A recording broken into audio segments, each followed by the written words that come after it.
Hello and welcome to this video series where we're checking out submissions to the Dungeoncrawler Gamejam of 2023. This time we will have a look into Dead Legend by deshe. But deshe, I think, is not the only one who created this game, and I think I saw some credits within the game, but we will look into that in just a second. Let's have a look at the description first. Dead Legend. This is a game my friends and I made for our first game jam.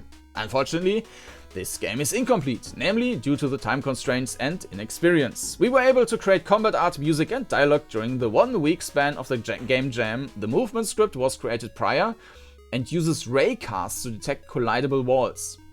I think there is this is overcomplicating things. The nice thing about a game about dungeon crawlers defined by Dungeoncrawlers.org, like having this tile-based system and 90-degree turns, is that you basically can just check if the tile you want to move towards if that's movable or not. It's basically just a check. Basically, tile +1, is that movable? If not, then you can't move. That's all. You don't need any raycasts or anything like that. You have to have this grid, and then you can just check. This raycasts can lead to implement more issues than it's solving. For example, you could move maybe into one direction, but then you cannot move back because of some, I don't know, you're moving through a curtain or something, right? And then it's not working anymore.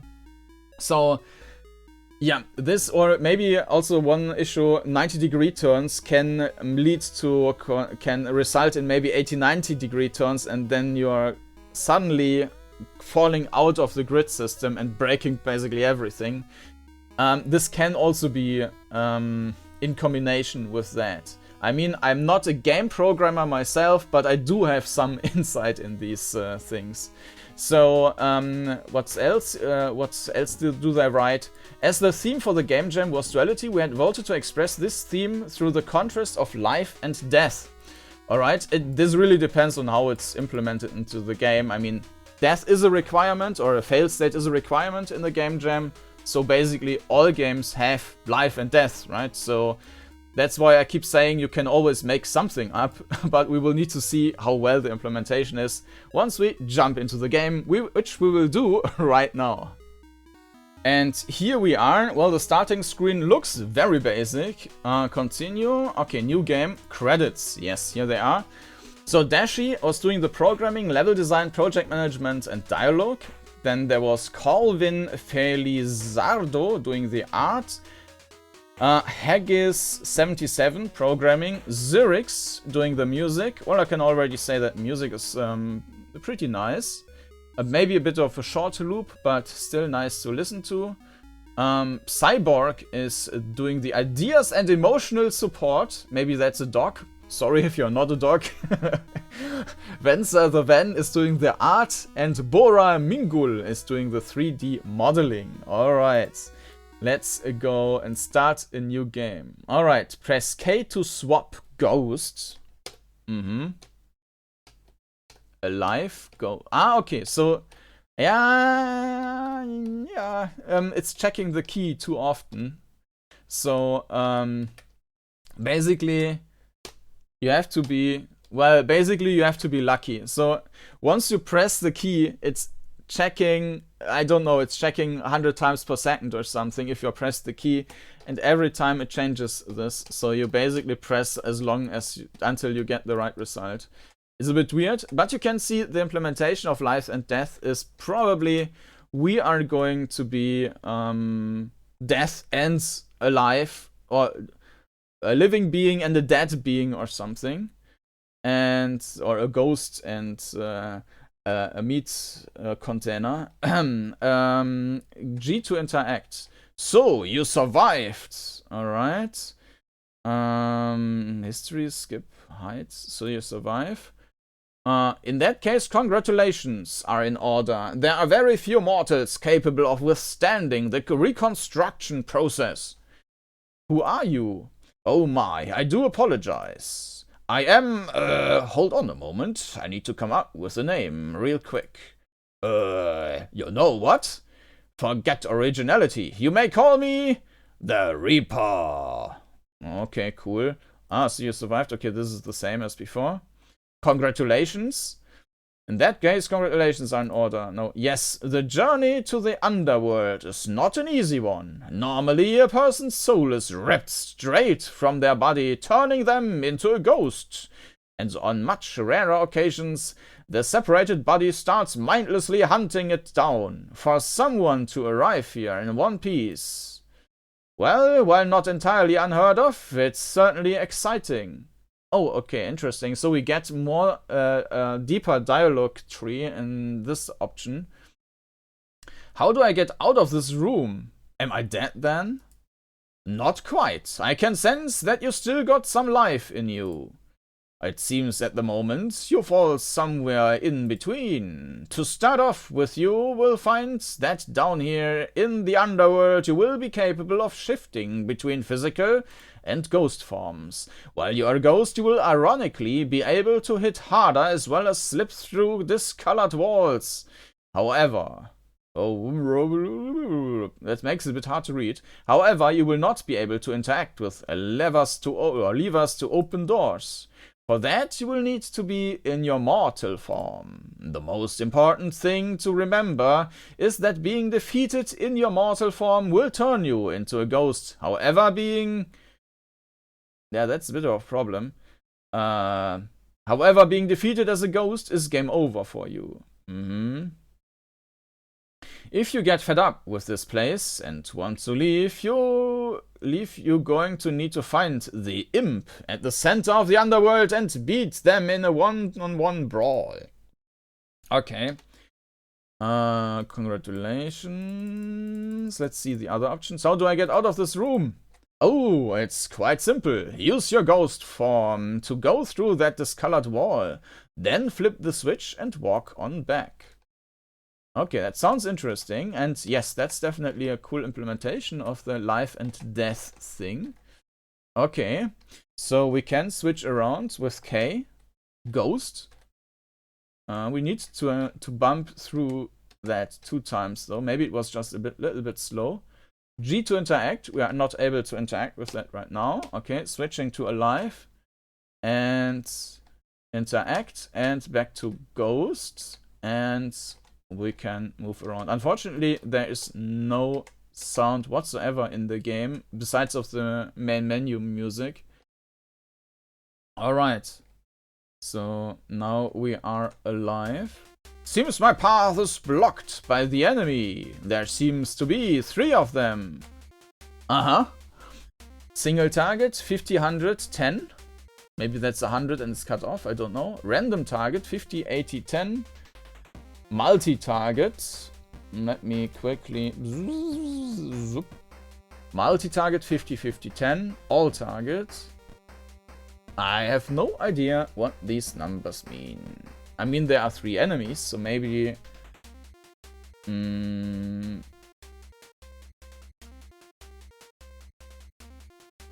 Let's just use all targets. We don't see enemy hit points.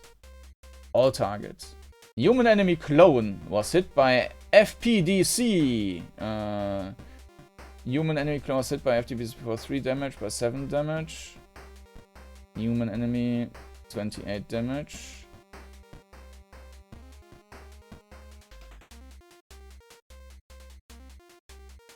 Yeah, I have really no idea.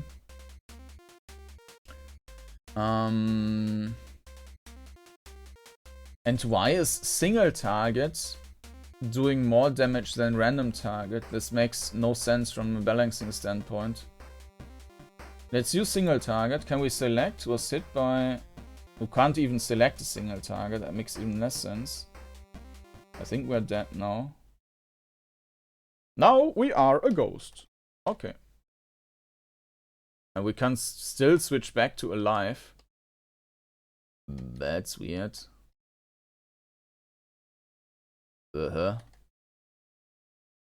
Maybe we are not intended to switch back to alive.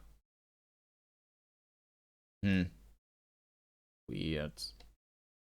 Okay, let's talk about the perspective. And I think that one is pretty good. So, I don't know, let's... maybe we have some location with some kind of crossroads where I can show that in a better way.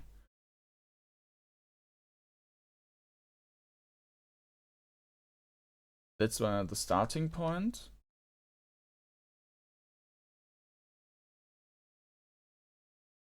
Yeah, it's a bit weird. So the game uses thin walls, meaning that they are not a tile wide, but they are on the edge of a tile, as you can see. But it's not using the corner here, which makes it look a bit weird.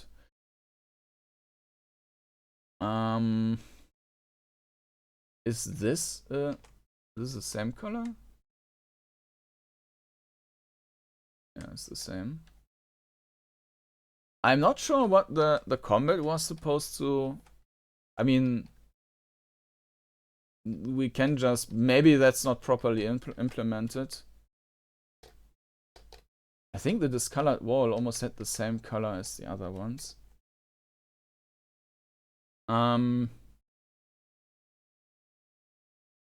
Okay. Let's just continue.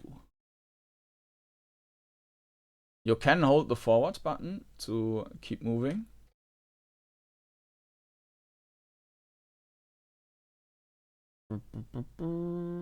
And by the way, there was combat music, so I think that was a bit like quite a short track, but it was fine.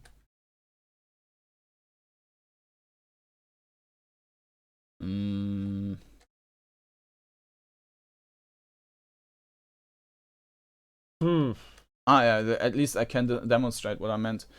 So, perspective. I think the perspective is fine. It could be maybe a little bit more even. So we can see that on the right side there is a path, so we can turn to the right and follow that path, and the left side is blocked, so we see a little bit of the tile we're standing on, a little bit to the left and right. Even some of the floor, though that's probably not necessary in the game. Regarding the controls, it's I mean, relatively slow, the turning, and especially moving forward.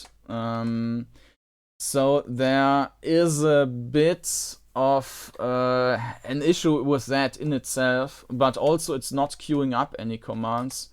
So whatever you input during the movement, so if I move forward and click right, nothing will happen, or left, right? It's only executing that once I arrive at the tile. If I do that any earlier, it's basically just ignoring it.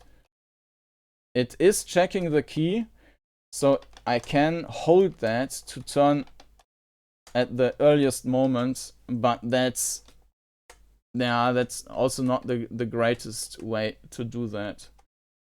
I'm just noticing something else. The tile size is a bit, or the perspective on that is a bit unconventional. So it looks like the tile here is much deeper than it is wide. So you can see this here is the width of that. Here's the tile starting, and here the tile is ending. So that length here, it feels like, let's say that this one is 1.5 meters or something, and this one is then like 2 meters or so. So it feels like it's much deeper, and so that's probably something, I think it's down to the field of view. And let's just have Grimrock layered on top of that. And you can see that on Grimrock, for example, it starts a bit later, and it is centered. Yeah, it starts a bit later, and then also ends a little bit later. But the tile size of Grimrock is also much bigger in general. This also shows some other thing, which I think might be a bit weird. Okay, I know the explanation here. I talked about the thin walls. The thin walls were only used on these tiles, I think. That's why you can see these thin walls over here. And you saw that on other corners that there were... Ah, no, okay. So they're on top of each other this time. So the corner is double. Two walls are basically sharing the same thing here. That's also a bit weird. But what you can see here is that the left side is further inwards. Or I need to use that hand, I guess.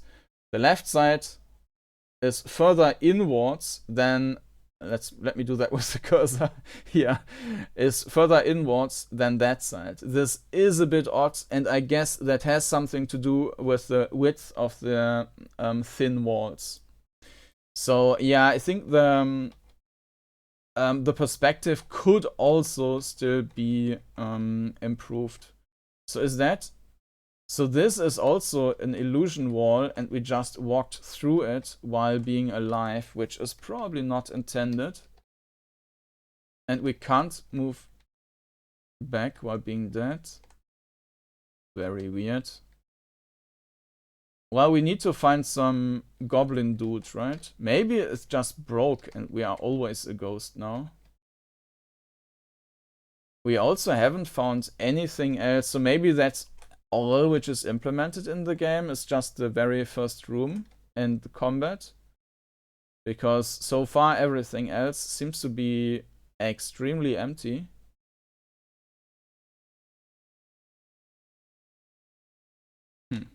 There you can also see again the two thin walls next to each other.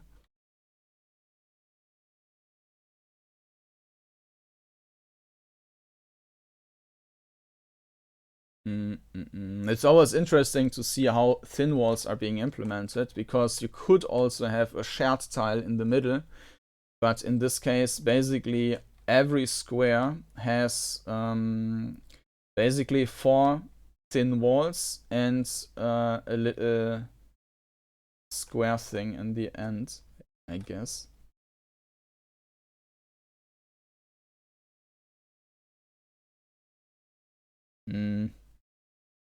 Yeah, it doesn't seem like there's anything else in the game. There is a discolored wall, so... Okay. And you need to bump into that 2 times. There is nothing in this room, though.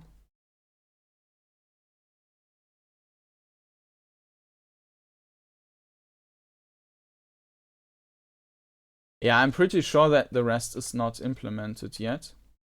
I will quickly check the comments for the game, but I somehow doubt that there is much more.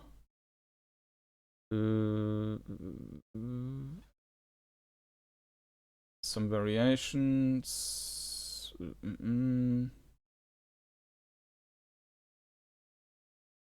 Yeah, 1 second.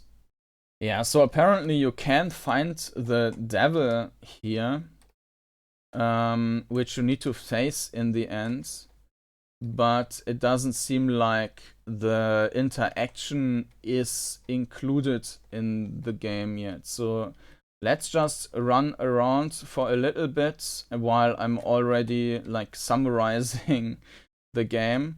So no, this is actually our starting room. Alright, maybe we were in this... let's just keep on the right side and see where we end up. So I think the perspective can be improved by changing the field of view and maybe readjust the camera, just because the tiles are feeling like they are deeper than they are wide. I don't think that is a big issue, but it can be a problem once you need to start drawing a map, for example. The movement needs to be queued up to feel better and quicker. Because right now, I mean, it doesn't feel horrible to move around because the tiles are a decent size, and you can just keep going forward with holding the key. So But I think it can be much better if you queue up the one command, and which leads to basically turns without delay, without keeping the button pressed. Then the combat, obviously that's not really, I mean, we only have one combat, and we have no clarification of what the stuff in combat does. So I would say that this basically doesn't really exist. I mean, it exists in terms of requirements that this game is not disqualified, so that's all fine. But I don't think that I really can like rate the combat with anything, because we have not seen anything which is in some way showing us how the combat is going to work, besides of being turn-based. And now we are in quite a big room here. Regarding the duality theme, I think that's a nice idea with life and death, and having these two forms here, and then walls which can be interacted with, or like enemies and so on, which can be interacted with one form and not the other. So that's also something. Yeah, now we can go the one side but not the other. Maybe we can go through that while we are alive. No, we can't as well. Yeah, that makes no sense. But generally it's a nice idea, and I think we are now imprisoned here. Yeah, okay. So generally I think that's a nice idea of the topic. Obviously, regarding the content, there's almost no content in the game. That's yeah, obviously that's not really finished, so it can't, no, this is the wall. Okay, no, that's fine. So I also can't really say much more about that. Regarding the graphics, yes, it's very monotonous, and also feels like it's very much just kind of elements put together without really matching the, I think the death thing at the beginning that also wasn't scaled correctly. Was I think the Reaper at the beginning was pixel art, but very blurry.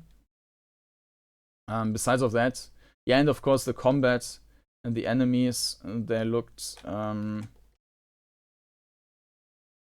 this is quite a big dungeon here. They looked like, yeah, just different styles put together. So that's probably also not a strong point of the game. And same goes for the sound, basically, unfortunately. So the music, which was in the main menu, was fine, and also the combat loop. I think the combat loop was a bit repetitive, but the music was fine. But there's no sound effects in the game. And I would also have liked something in the background while running around. So now we are back in this big room. Let's just go to the other end and see if we can find anything over there. But if not, then we will keep it at that. And yes, it's completely empty.